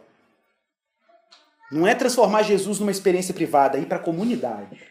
É se expor aos meios de graça, é ouvir a pregação pública do Evangelho, é se expor aos sacramentos, é partir o pão, é confessar a fé junto com os irmãos, é adorar em comunidade, é orar em comunidade, porque isso é subversivo e é resistência a qualquer tipo de individualismo. Olha a oração, verso 24. Unânimes levantaram a voz a Deus. A comunidade orou. Outra resposta ao deísmo, essa sensação de que o mundo está sem controle, que quem controla esse mundo é a cultura, é o consumismo, são os poderes desse século. Qual é a resposta? Reconhecer que Deus é soberano. Está lá no verso 24. Tu, soberano Senhor, que fizeste o céu e a terra. Ó, se ele fez o céu e a terra, meu irmão, nada escapa ao senhorio dele. Não tem área neutra, não tem área secularizada. Tudo está sob o domínio de Jesus. Na eternidade, no invisível, no visível, não importa. Tudo foi feito por meio dele. Ah, Igor, mas como que eu posso discernir o meu tempo? Volte para as Escrituras. É o que os discípulos fazem, por exemplo, no verso 25 e 26. Vão lá no Salmo 2. Recorreram ao Salmo 2 para tentar discernir porque Jesus foi para a cruz. Quando Jesus estava indo para a cruz, a igreja não estava sendo derrotada. Porque você podia ter essa sensação falsa, né? Jesus está indo para o Calvário, os reis pagãos estão crucificando o Cristo, e você fala assim, acabou a história. A história acabou. Jesus está sendo derrotado, ele não é o Messias coisa nenhuma, não é filho de Davi coisa nenhuma, porque ele não venceu os poderes desse tempo, ele não juntou um exército e derrotou os poderes temporais, está sendo derrotado numa cruz. Mas como diz John Stott, no livro dele A Cruz do Rei, ou A Cruz de Cristo, na medida que Cristo é vencido, ele está vencendo. Na medida que Cristo é derrotado, ele está derrotando. É isso que Cristo está fazendo na cruz. Como diz um teólogo luterano, Oscar Scarsaun, ele diz o seguinte, que para Deus demonstrar o seu poder e vencer o mal no mundo, ele só precisou ser fraco.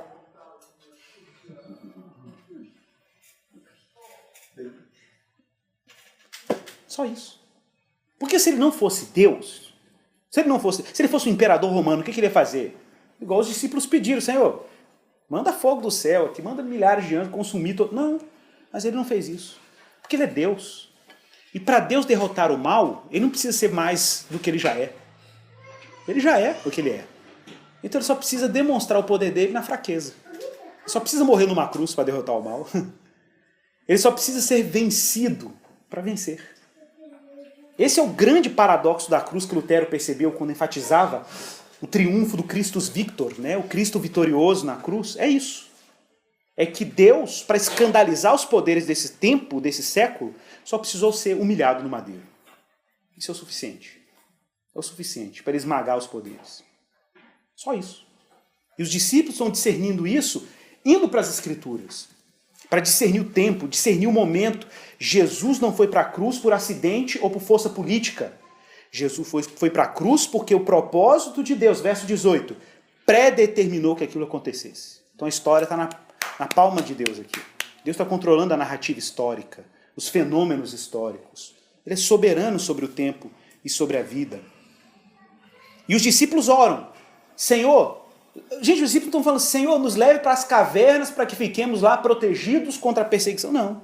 Verso 29, Senhor, olha para as suas ameaças E concede aos teus filhos, teus servos, que fiquem dentro de uma casa fofinha, anestesiados, para não sentir a dor e o sofrimento. Não. Concede aos teus servos que anunciem com toda intrepidez a tua palavra, enquanto estendes as mãos para fazer curas, sinais e prodígios por intermédio, atenção, do nome do teu santo servo Jesus. Que coisa incrível. Os discípulos estão falando, Senhor, só nos dê graça, o resto a gente aguenta. Nos dê graça para a gente mostrar que Cristo ressuscitou, que a gente aguenta o tranco, a gente aguenta o sacerdote apontando espada, ameaçando. E se for preciso, a gente vai até para o martírio. Existe um teólogo de Oxford que publicou um livro há 5 anos atrás, está dando o que falar até hoje, não foi traduzido para o português, é o James Davison Hunter, professor de Oxford, escreveu um livro chamado To Change the World. E é interessante nesse livro porque ele fala sobre como que o cristão expressa Cristo no mundo secular, evitando 2 extremos. O extremo do quietismo, que é essa tendência que nós temos de ficar quietos diante dos desafios da nossa cultura. Não, vou ficar aqui com Jesus em casa, quietinho, deixa o pau quebrar lá com os marxistas. Ou deixa o pau quebrar lá com os liberais. Ou deixa o pau quebrar lá com os psicólogos que fazem engenharia social. O LGBT. Vou ficar quietinho, eu, Cristo, em casa. É o quietismo, ficar quieto. Mas quietismo é um termo técnico mesmo, tá? Parece piada, mas é. É uma coisa meio anabatista, né? De negar a realidade. Não, o reino de Deus não tem nada a ver com esse mundo. É um erro. O outro erro, do outro extremo, é o cara que fica ansioso diante dos desafios do mundo e fala assim, ué, vamos dominar, vamos partir pro pau, vamos pra guerra, militância. Vamos nos engajar, encarar o mundo, implantar o reino de Deus, mudar as leis da sociedade bancária evangélica, vamos orar. Né? É o triunfalismo. Quietismo e triunfalismo. São as 2 tentações do cristão diante da sua presença no mundo. Então, o James Hunter, ele propõe o seguinte nesse livro. Qual seria a resposta adequada? Ele chama de presença fiel. Presença fiel. A função do cristão neste mundo, para evitar a secularização e o triunfalismo, o quietismo e o triunfalismo, é ter uma presença fiel. O que é presença fiel? Igor, Deus me colocou no hospital público. Presença fiel. Presença fiel. Mas Igor, não vou transformar meu hospital num mega hospital cristão? Não. Presença fiel. Seja cristão na relação com as pessoas, busque discernimento a partir da palavra de Deus para você operar naquela realidade de maneira cristã, sem pretensões muito grandes e sem indiferença quietista. Porque tem cristão que está no hospital e é secular. Ele é um deísta, é um ateísta prático. Jesus é confessado no domingo, mas na prática ele opera como se Deus não estivesse presente no mundo. É um ateísta prático. A prática dele nega que Deus existe. Deu para entender? Porque ele está secularizado. Mas o modo como ele opera no ambiente de trabalho, na universidade e tal, tem que estar permeado de Cristo. Mas ele não tem grandes pretensões. Se Deus mandar ele para lugares, instâncias maiores, que ele vá. Mas ele tem que ser fiel como cristão onde Deus o colocou. Não importa os resultados. Não importa se no final você vai ser aplaudido ou não. Cristãos, gente, no final das contas, precisam vencer a tentação triunfalista e a tentação quietista. Presença fiel. Isso que os discípulos estão buscando. Presença fiel. Irmãos, efeito imediato da oração dos apóstolos. Verso 31 em diante, para encerrar. Eles oraram e tremeu o lugar onde estavam reunidos e ficaram cheios do Espírito.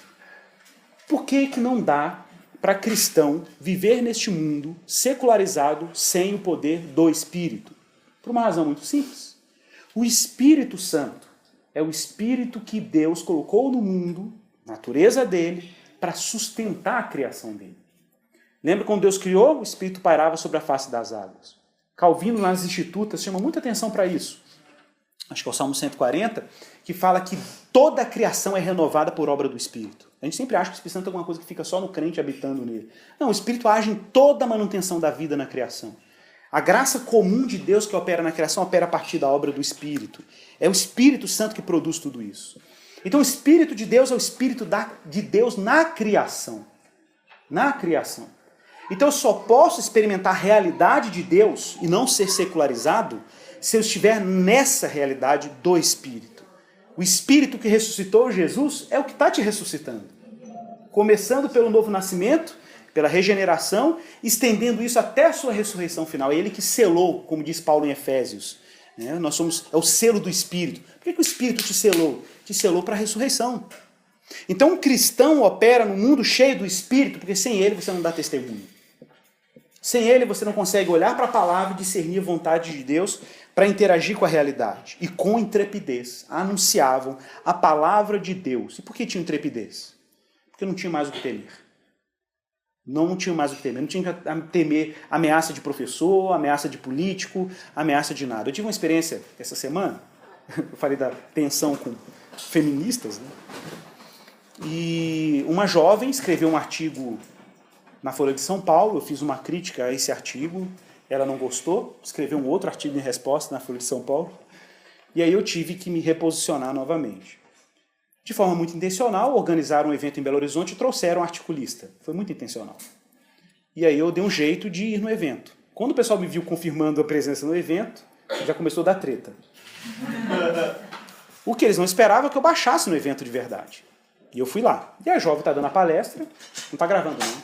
E a jovem estava dando palestra, e na medida que ela estava dando a palestra, ela falou assim, porque tem um pastor aí,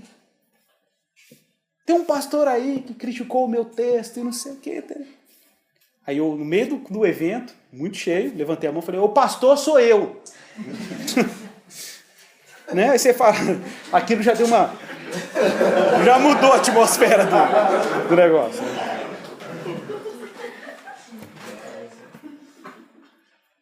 Com intrepidez anunciavam a palavra de Deus. Isso não é humano, entende? Isso é um zelo da graça. É Deus que disponibiliza recursos para você fazer essa defesa pública da sua fé. Com coragem. Com sabedoria, é verdade, mas com coragem. Obra espiritual, obra da graça. A igreja, gente, era comunitária, verso 32. A comunidade partia o pão, era generosa e dava um testemunho com poder. Olha aí, a chave de tudo, verso 33. Com grande poder, os apóstolos davam testemunho da ressurreição do Senhor Jesus. Em todos eles havia abundante graça. Eles não tinham ouro nem prata mesmo, não.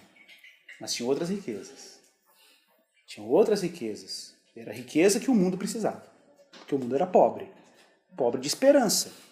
Pobre da evidência de que Deus está fazendo um mundo completamente novo a partir do Cristo ressuscitado. Irmãos, é assim que a nossa espiritualidade se torna pública e é assim que o nosso coração resiste à secularização. Que é essa força que tenta tornar Cristo Senhor para você, mas não para a vida. Senhor na sua afetuosidade, e mesmo assim com muitos comprometimentos. A única forma que o cristão tem de viver uma vida cristã vigorosa, real, farta do testemunho de Cristo, é quando essa fé se torna pública. É quando ela se torna evidente na dimensão pública. É quando as pessoas olham para você e a sua vida é afetada. Por isso que o livro é Atos dos Apóstolos. Atos dos Apóstolos, porque o ato apostólico refletia a doutrina apostólica. Então, se a doutrina tem peso grande para você, que ela tem desdobramentos públicos. Mas como a gente dá esse salto? Por obra do Espírito. É o Espírito de Deus que impulsiona o cristão a ter uma postura pública a partir daquilo que ele confessa. É verdade que você tem que ser educado na doutrina apostólica. Mas só a educação da doutrina apostólica não é suficiente. Ela tem que ter desdobramentos na esfera pública. Isso só é possível por obra do Espírito. Quando o Espírito impulsiona aquilo que você se educou doutrinariamente. Porque o Espírito de Deus é o Espírito da criação de Deus. Deus operando na realidade, por meio do Cristo ressuscitado. Tá bom, pessoal? Eu queria abrir para perguntas, prática do Labri, comentários, intervenções, críticas, ponderações, objeções. Lembrando do lema do Schaeffer, perguntas honestas merecem respostas honestas. Né? Tem uma pergunta. Eu queria saber a tua opinião, se é possível que essa sociedade atual deísta, terapêutica, moralista, anestesiada, seja escatológica também, afinal. Uhum. E dentro desse contexto, eu vim de um contexto assembleiana, né? Ok. Pentecostal, hoje estou na Batista, né? Casei com uma Batista, então ficou mais fácil eu ir para lá do que o contrário. Mas é possível que, para vencer, se for escatológico, obviamente, seja necessário uma coisa como aconteceu no Pentecostes, que foi uma coisa transcendental. Que, né, eu não vi tocar muito nesse sentido ou se isso acontece através de reformas da igreja. Essa é a minha pergunta. Tipo, alguma coisa que vai acontecer no mundo que a igreja vai se despertar. Hoje eu tenho uma visão completamente diferente do que eu tinha há alguns anos atrás. Muito por conta do abrir dessa nova nova não, né? Mas da cosmovisão. Então, vamos lá. Primeira coisa, a gente tem que romper com a noção de que escatologia é apenas um evento futuro que nós somos meros espectadores ou às vezes nem isso. A escatologia, ou o processo escatológico, pensando a escatologia como doutrina das últimas coisas, né, a gente precisa entender que entre a encarnação de Jesus e a morte e a ressurreição dele, você está diante de um cenário absurdamente escatológico. A igreja é fundamentalmente escatológica, ela não só aguarda como apressa, como diz o apóstolo João, aguardando e apressando a vinda do Senhor, né? Então a ação da igreja, o modo como a igreja manifesta o reino de Deus no mundo, é fundamentalmente escatológica. Então a gente tem que primeiro romper com essa noção de escatologia como uma coisa meramente futurista. Também é, mas não é só. A igreja já está em pleno processo escatológico. Quer dizer, em relação à nossa geração. Sim. Então, exatamente isso. Tá. Então pensa, por exemplo, quando um cristão age na história, ele age de maneira escatológica. Quando você manifesta o reino de Deus na esfera da universidade, no cuidado com o vulnerável, quando você dá testemunho público do evangelho, você prega o evangelho que Cristo fez, isso é escatológico. Quando eu estendo a mão para um pobre na rua, por exemplo, eu sou uma pessoa muito cuidadosa em não confundir evangelho com auxílio aos pobres, eu não confundo grande comissão com grande mandamento, tá claro? E tem gente que funde esse sentido, e é uma crítica real. Algumas pessoas da missão integral fazem muito isso, ou do evangelho social, fundem o sentido. Né? Uma vez eu brincava assim, né, que eu estava na rua, a gente estava fazendo um trabalho social da igreja, com moradores de rua, a gente faz isso todo mês, no viaduto Santa Teresa em BH, a gente serve 400 moradores de rua, e de repente você está ali servindo os moradores de rua, a gente posta uma foto no Face e tal, o pessoal comenta, esse é o puro evangelho. Eu falo, não é o evangelho. O evangelho não é isso. O evangelho é o Cristo morto, ressuscitado, que justifica o pecador, que aplacou a ira de Deus, reconciliou o mundo consigo mesmo por meio do que ele fez na cruz e pronto. Então não confunda evangelho com efeitos do evangelho. Tá claro? Então cuidar do pobre é um efeito escatológico do que Cristo escatologicamente fez na cruz. Então quando eu ajudo o pobre financeiramente ou estendendo a mão a ele, eu estou cumprindo um mandamento de Jesus, que é amar o próximo. Eu não acho que a gente tem que criar uma tensão entre um mandamento e outro. Tem muita gente que fala assim, é o mais importante evangelizar. Não tem um mandamento mais importante. Todo mandamento de Deus é importante. É importante evangelizar, é importante cuidar dos pobres. Vale a pena ler o livro do Tim Keller, chama Ministério de Misericórdia e o Justiça Generosa, mas o Ministério de Misericórdia trabalha muito essa noção de que você não tem que hierarquizar os mandamentos. Deus te mandou evangelizar, pregue o evangelho. Deus te mandou amar o pobre, ame o pobre. Ponto. Sem criar tensão e sem criar uma dicotomia entre os dois. Na verdade, o evangelho afeta o amor ao próximo. E na medida que eu amo o próximo, eu legitimo a pregação do evangelho. Então você não precisa criar uma tensão. Faz as duas coisas. Né? E isso é profundamente escatológico. Agora, voltando à questão de um evento, né? Avivamento, vamos falar a palavra correta, avivamento. Tá? Aí sim. Então, avivamento, vale a pena vocês ouviram, tem um áudio meu na internet, chama sobre exatamente esse o tema, avivamento. Né? E eu falo sobre, é possível, o que não é avivamento, esse é o tema. O que não é o avivamento. Então, avivamento não é uma coisa que você produz. Avivamento é alguma coisa que Deus produz. É que, de alguma forma, em determinados momentos da história, Deus derrama a graça dele de uma forma muito específica sobre a igreja em termos comunitários, e a igreja tem uma renovada confiança na obra do evangelho. Tá? De repente, uma coisa clássica, como a doutrina da justificação pela fé, fica acesa na igreja.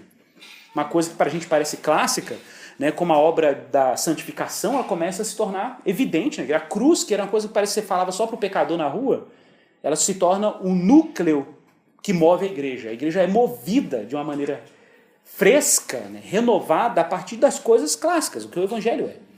Mas isso é uma obra do Espírito. Pode acontecer momentos em que o avivamento acontece assim numa igreja local. Uma igreja local pode experimentar avivamento, ela pode, um grupo dentro da igreja pode ser avivado e ter uma percepção renovada da graça. Isso aqui pode virar um avivamento. A gente não sabe, Deus, isso compete ao Senhor. De repente sai todo mundo aqui alegre, grato a Deus pelo Evangelho e pronto, isso é um revival. Né? Ou pode acontecer em instâncias macro, uma nação pode sofrer um avivamento. Né? A gente teve o exemplo da Inglaterra, com Wesley, né? A gente tem outros exemplos na história de uma nação inteira ser avivada. Problema nenhum. Tá? Agora, repito, esse evento em particular é escatológico? Tudo que a igreja faz é escatológico. Né? Que é autêntico, é escatológico. Agora, qual a função da igreja? Orar para que haja avivamento, isso é autêntico. Orar para que Deus renove a igreja local, a sua nação, a igreja no país e por aí vai. Para a gente ter recursos para dar uma resposta adequada. Né? Mais alguma pergunta? Comentário, por favor? Eu tenho uma pergunta que é mais ou menos próxima, assim, da pergunta que ele fez. É uma coisa que vem já há anos assim, na minha cabeça, assim, e eu acho que esse diagnóstico assim, que tu deu sei lá, da espiritualidade aqui do pessoal foi perfeito, assim, foi bem na veia. Mas uma coisa que me preocupa também, Por favor. que eu não sei se eu vou dizer, mas tu vai discordar ou vai concordar, mas Claro. que uma dessas verdades, está falando de avivamento, às vezes é um despertamento de uma verdade antiga que meio que o pessoal deixou de lado, esqueceu. E eu vejo que muitas vezes, assim, por exemplo, tá no culto, o pastor vai, nós temos que evangelizar. Tá aqui o cartãozinho, você escreve o nome da pessoa que você vai evangelizar, leva para casa, põe lá numa urna, não sei o quê. E o cara vai lá, assim, sabe, as dores, assim, fala para a pessoa, Jesus Cristo, não sei o que, falei, lava as mãos para Deus e fez o que tinha que fazer. Me parece que falta aquilo que tu falou, o Espírito Santo Perfeito. que vai lá e faz o cara falar com Perfeito, eu já entendi onde você quer chegar. Né, uma obrigação.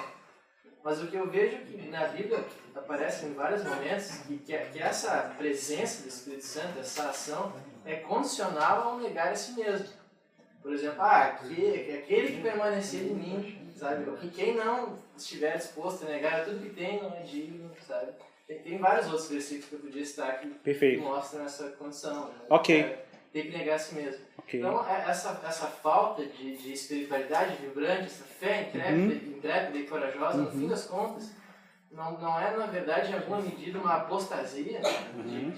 De maneira geral, a igreja não está disposta, que na sociedade atual, tu falou que é muito sutil a repressão, então é muito custoso seguir Cristo. O custo é alto.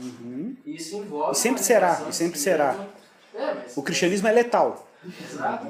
É um tema de uma pregação minha, tá no YouTube, pode pesquisar. Isso aumenta ou diminui. O cristianismo é letal. Mas em que medida isso é um diagnóstico, talvez, de uma apostasia da igreja? Cara, fantástico. Vamos dividir por partes. Isso é uma questão muito boa. Vamos lá então. Olha que coisa importante isso aqui. Vale a pena ler o livro do Tim Keller, Igreja Centrada, fundamental.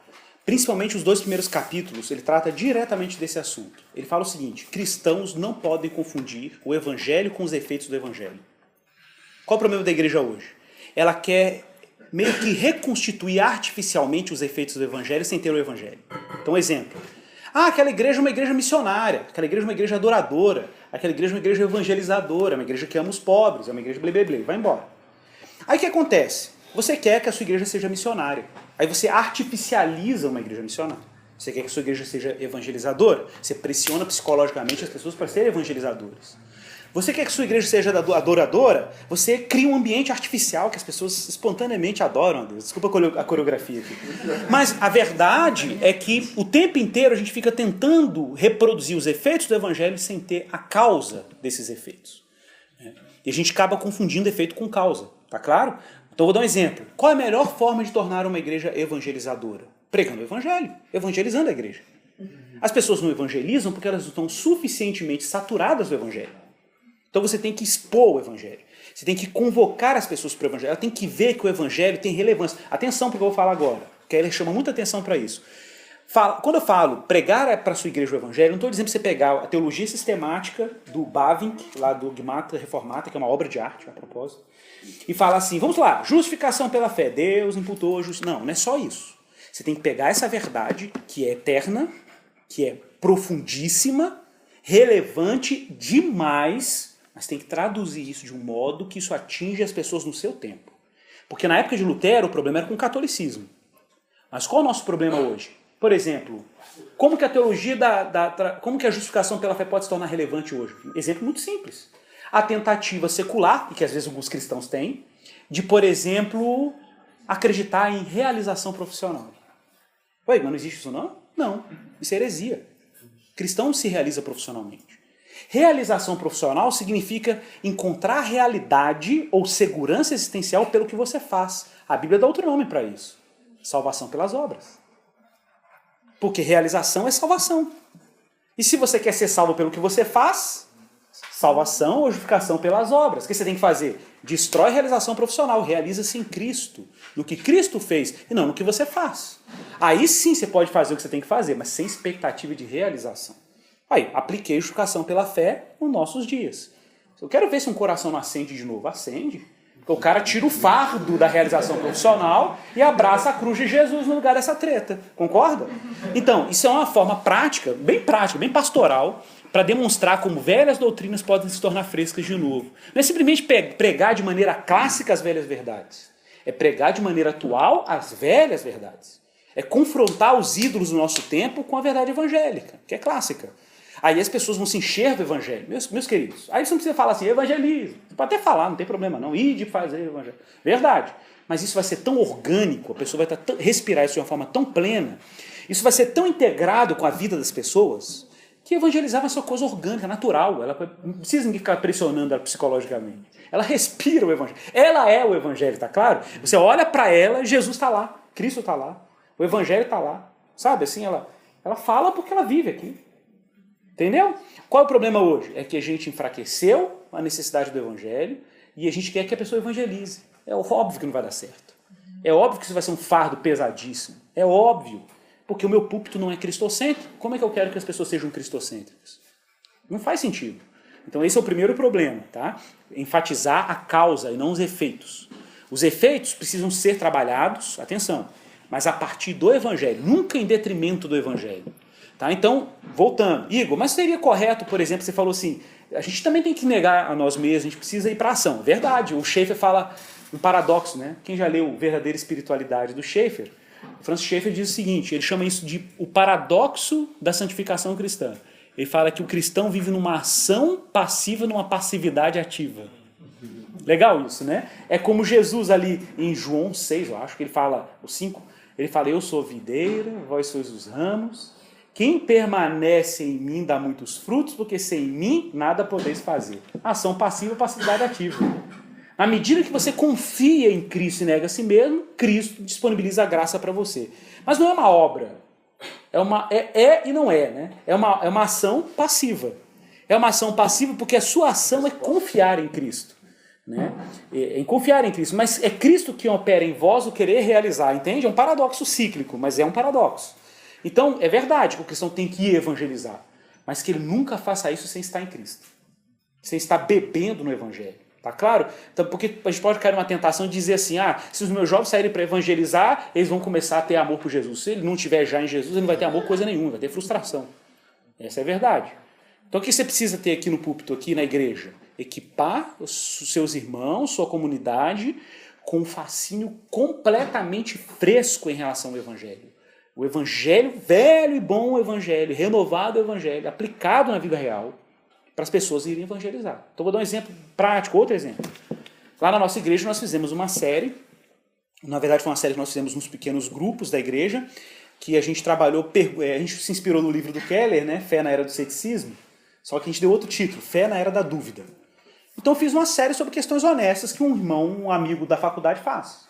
Se Deus é bom, por que existe o mal? Por que as pessoas sofrem? Foi um tema. E às vezes a gente é crente tem até medo de tratar esses temas, mas não pode. Como um Deus bom pode mandar pessoas para o inferno? Interessante essa pergunta, interessante. Mas tem que saber dar resposta para ela. Né? A ciência prova ou desprova a existência de Deus? Vamos construir um argumento. Há evidências para a existência. A Bíblia é realmente um livro confiável? Se eu não souber dar respostas para isso, se não souber como equipar as minhas ovelhas, meus membros sobre essas questões, é claro que ele vai chegar com a marcha muito lenta na vida pública. porque as questões públicas e seculares são essas. Ou a gente crê que o Evangelho é o poder de Deus para dar resposta para isso, ou a gente não crê. Se a gente acha que o Evangelho é a verdade, o Evangelho tem que dar resposta para essas questões. E respostas eficazes. Vocês estão entendendo isso, gente? Então, como que a gente resiste à força secular? Eu acho que foi muito a sua pergunta. É olhando para o que é a causa e não tentando artificializar os efeitos.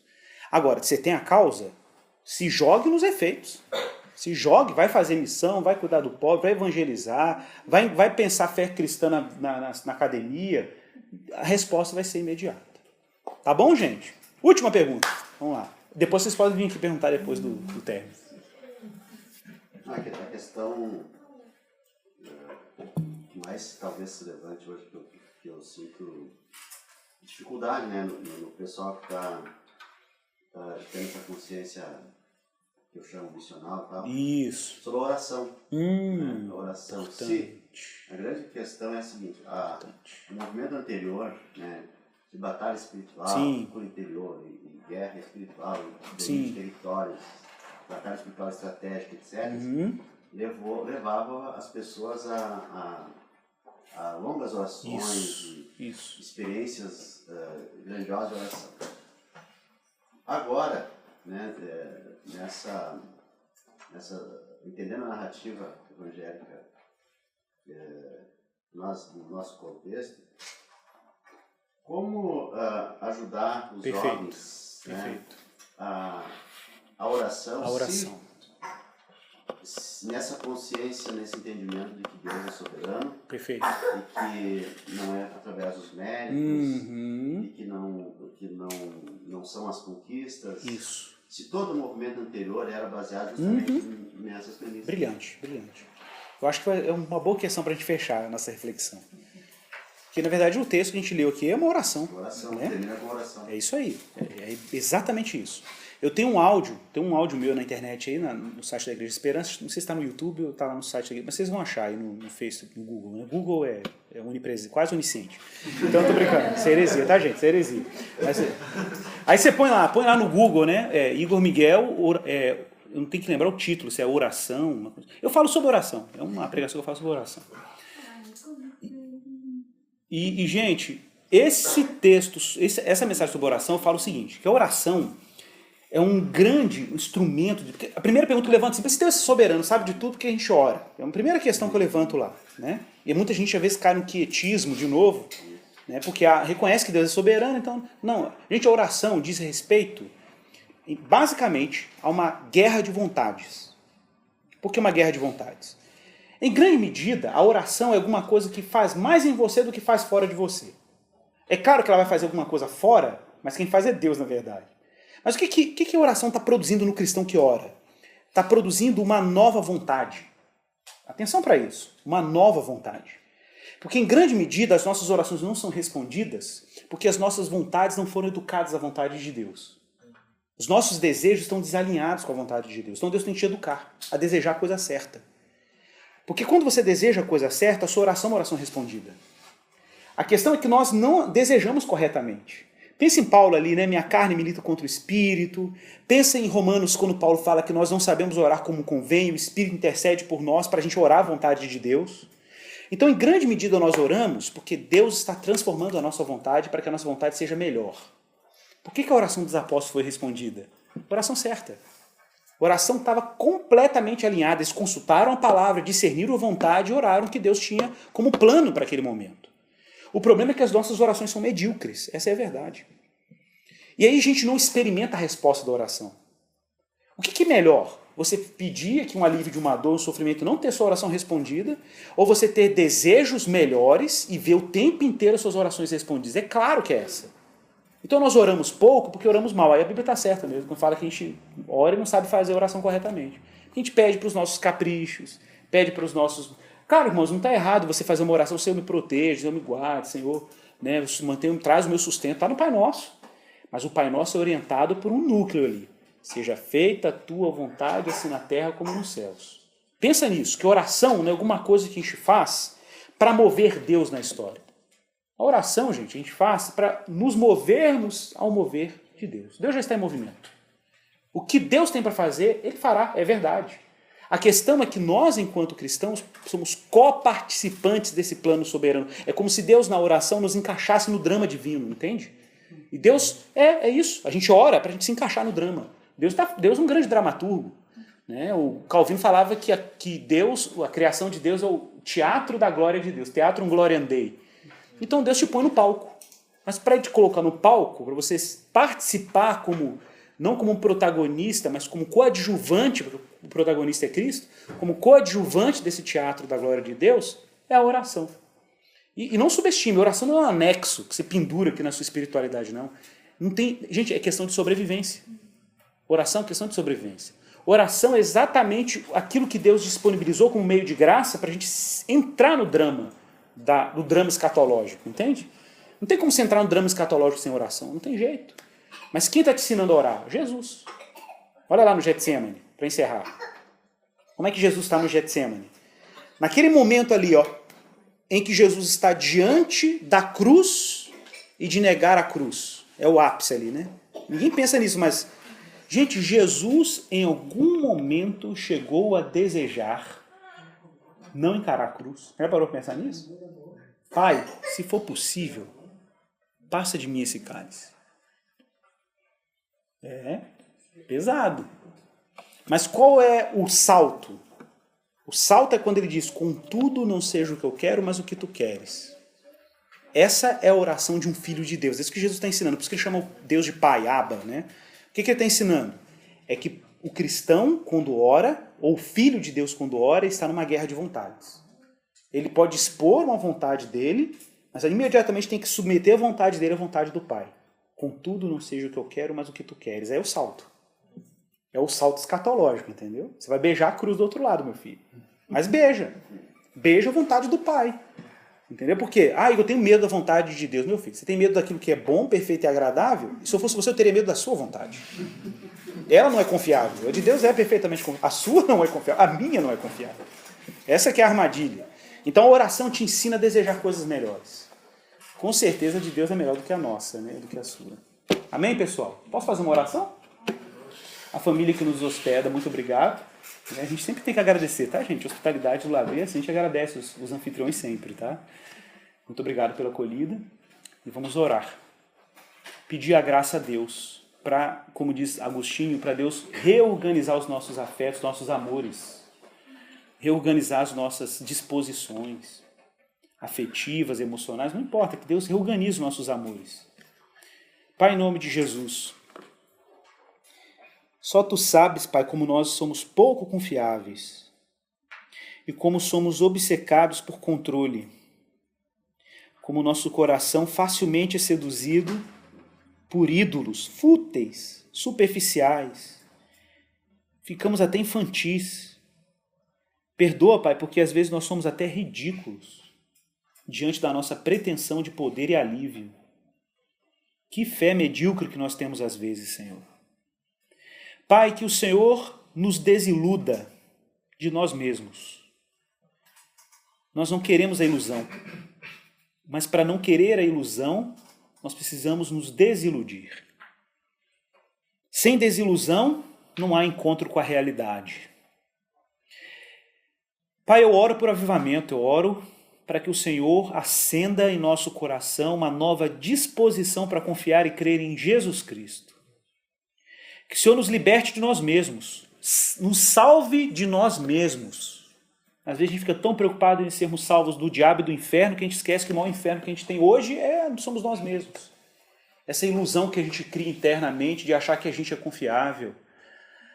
Deus, obrigado por Jesus. Obrigado porque Ele é a rocha, Ele é, como diz o Catecismo de Heidelberg, o nosso único fundamento, o nosso único consolo na vida e na morte. Obrigado, Pai, porque Cristo, quando ressuscitou, dissipou toda a ilusão e toda a insegurança. Que o Senhor nos encha dessa fé, dessa ousadia apostólica, de tornar pública a fé em Jesus Cristo, pelo modo como vivemos e falamos, como pregamos e como fazemos. Reata o nosso coração com Cristo e nos livre dessa fé infantil, que só procura alívio, procura moralismo. Não, nós queremos o Cristo ressurreto. Nós queremos a nova criação. Nós queremos a boa notícia, a boa nova. Chega de conselhos e terapias, Senhor. Nós precisamos de uma vida completamente cheia do Evangelho. Sob o teto do senhorio de Jesus Cristo, que atinge tudo nas nossas vidas. Que não tolera secularismo, não tolera intimidação. Que o Senhor nos ajude, Deus, nessa tarefa. Enche os meus irmãos do Teu Espírito. Enche, Pai, cada um dos meus irmãos aqui hoje com a Tua graça e a capacidade de tornarem pública a fé evangélica. É a minha oração, é a nossa oração como igreja em Cristo. Amém. Muito obrigado. A palavra está com os anfitriões. Ou com o Daniel.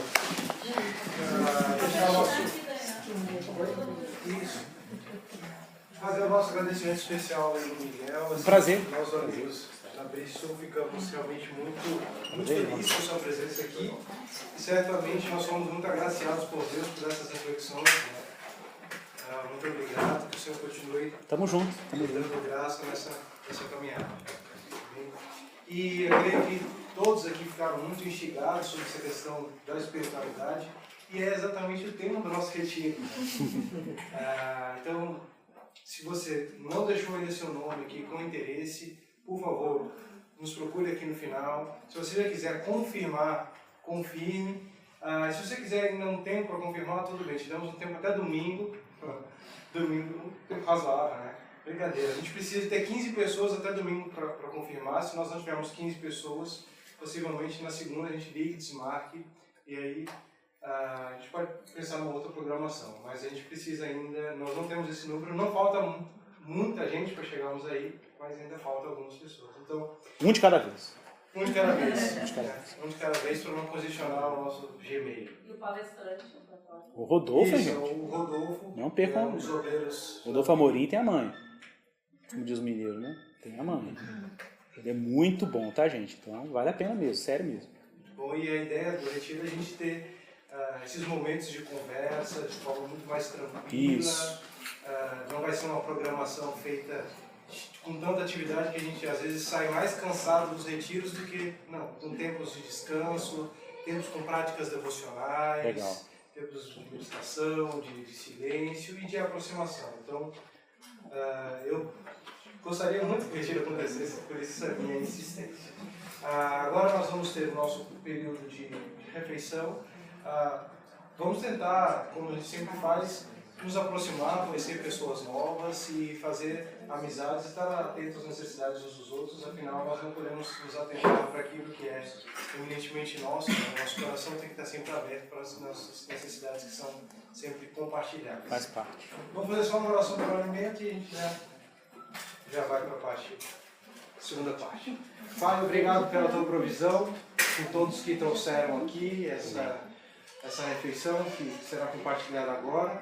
Nós reconhecemos a cada dia que o pão que temos é providência tua e que o nosso braço, a nossa inteligência, a capacidade são sempre insuficientes, ó Pai. Tudo isso vem de ti, nós queremos fazer e vivenciar para a tua glória. Obrigado por esse alimento que nos faça bem, que tenhamos um momento muito agradável aqui de conversas, de hospitalidade e amizade. Em nome do Filho amado que oramos. Amém. Amém.